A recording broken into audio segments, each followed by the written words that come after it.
ผึ้งเป็นแมลงที่มีสติปัญญาเฉลียวฉลาดเคยมีการทดลองเอาผึ้งและแมลงวันไปใส่ในขวดแล้วแยกกันจากนั้นวางขวดนอนลงโดยหันก้นขวดไปทางหน้าต่างที่มีแสงสว่างแล้วพบว่าผึ้งจะพยายามบินออกทางก้นขวดจนกระทั่งมันหมดแรงและตายในที่สุดแต่แมลงวันนั้นจะบินวนเวียนชนไปชนมาและก็ค่อยๆทยอยบินออกมาจากทางฝั่งข้อขวดซึ่งหันไปทางตรงกันข้ามกับทางหน้าต่างใดทั้งที่ผึ้งเป็นสัตว์ที่ฉลาดแต่เป็นหยังมันถึงเป็นเช่นนั้นผึ้งเวลาบินพวกมันมักจะบินไปในทิศทางที่มีแสงสว่างซึ่งเป็นทางออกจากรังของมันชีวิตเฮาก็คือกันบางคนเลือกสิใช้ชีวิตอย่างผึ้งมีความมั่นใจและเชื่อมั่นในตัวเองคิดว่าตัวเองฉลาดแล้วก็ยึดติดกับกรอบแนวคิดเดิมๆบ่เปิดใจยอมรับสิ่งใหม่ๆความรู้ใหม่ๆที่เข้ามาเมื่อเวลาเกิดปัญหาที่บ่เคยเจอก็อาจทำให้พลาดท่าหรือล้มเหลวได้ในขณะที่บางคนอาจบ่ได้เป็นผู้รู้ตั้งแต่แรกแต่เปิดใจยอมรับ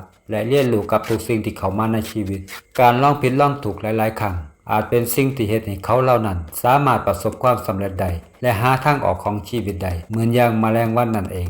แล้วเฮาล่ะกำลังใช้ชีวิตแบบผึ้งหรือแมลงวันกันอยู่